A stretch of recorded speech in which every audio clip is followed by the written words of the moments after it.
Picture this. You open your phone and you see an embarrassing photo. Or maybe it's an old conversation you'd really rather forget, or even a highly confidential document. You select it, you tap that little trash can icon, and poof, it's gone.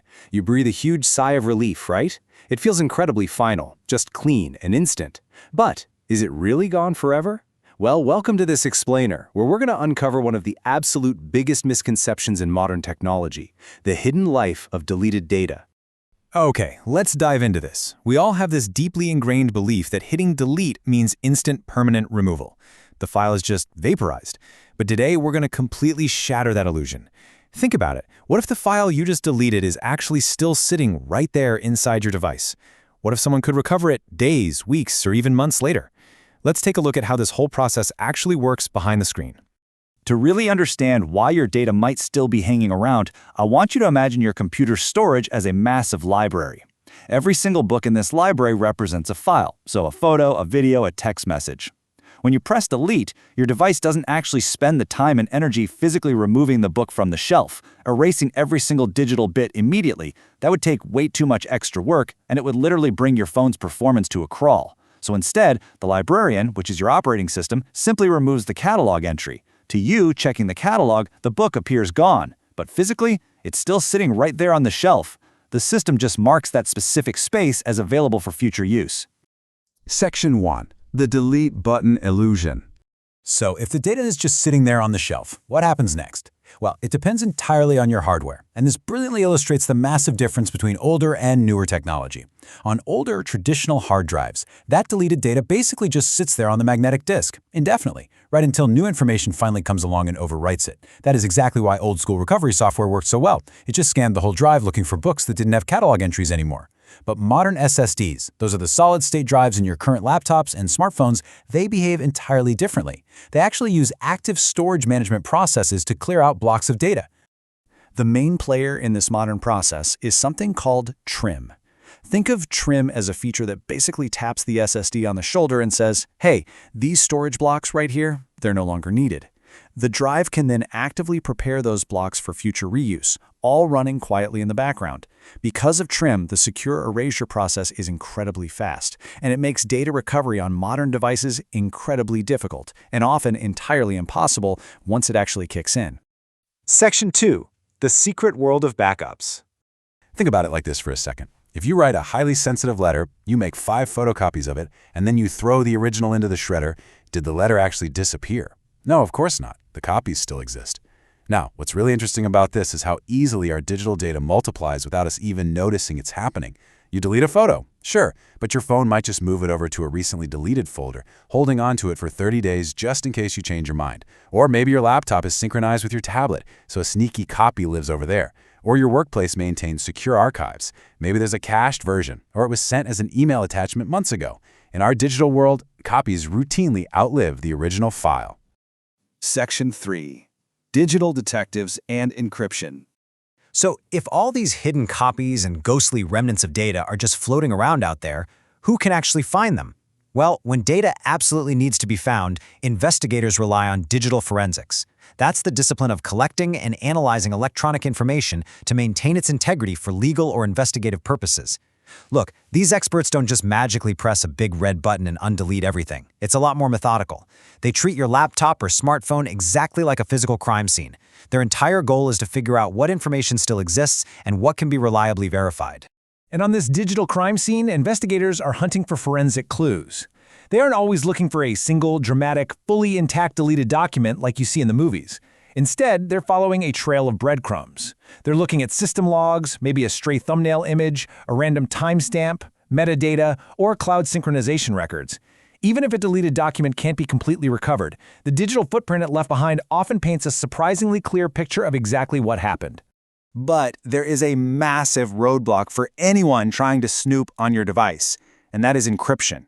Think of encryption kind of like locking your sensitive document inside a ridiculously heavy steel safe. Even if a thief physically steals the safe, they still need the combination to open it, right? Modern smartphones and a lot of computers actually encrypt stored data by default using highly complex cryptographic keys. Without those specific keys, the data is entirely unreadable. It's literally just a jumbled mess of digital noise. Which brings us to this fascinating quote that completely debunks that classic movie myth of the hacker frantically typing on a keyboard to undelete a hard drive. It goes, "Sometimes the easiest path isn't recovering deleted data, it's gaining access to information that still exists elsewhere."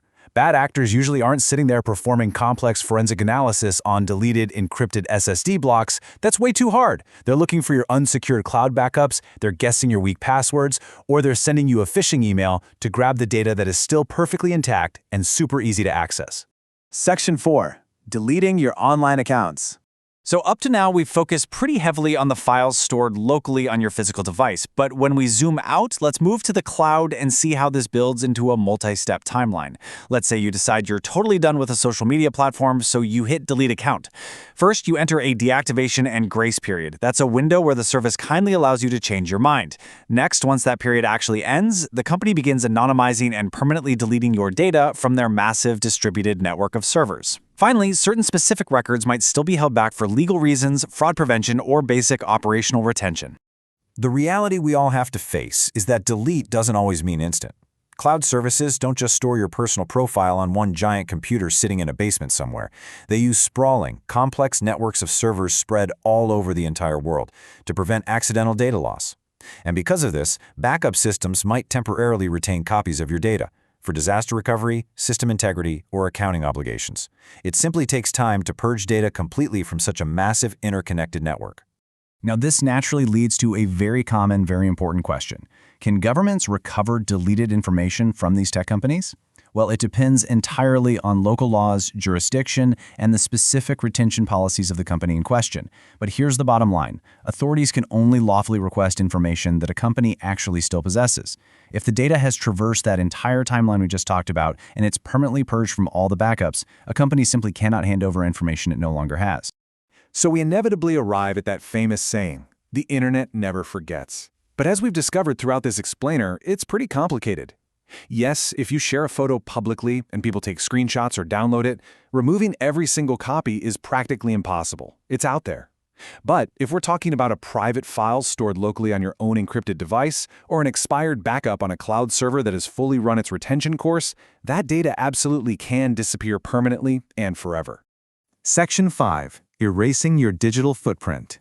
I want you to think of your digital life kind of like footprints in wet sand. Some wash away immediately with the very next wave. Others linger for a few hours, and some are unexpectedly preserved in ways you honestly never intended. So the crucial point is that you can actively control those waves to shrink your footprint right now just by taking a few key steps.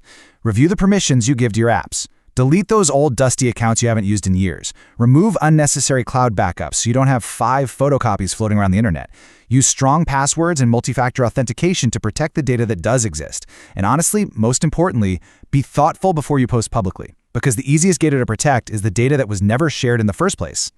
Every single day, millions of us tap that delete button. But you aren't just magically removing a file. You're kicking off a highly complex technical process. And its true outcome depends entirely on where the data lives, how it's stored, and who ultimately controls it. So the next time you decide to clear out your digital life, don't just ask yourself, did I delete my data? I want you to ask yourself this, where else might it still exist? Thanks so much for joining me on this explainer, and I really hope this gives you a whole new perspective on your digital footprint. Catch you next time.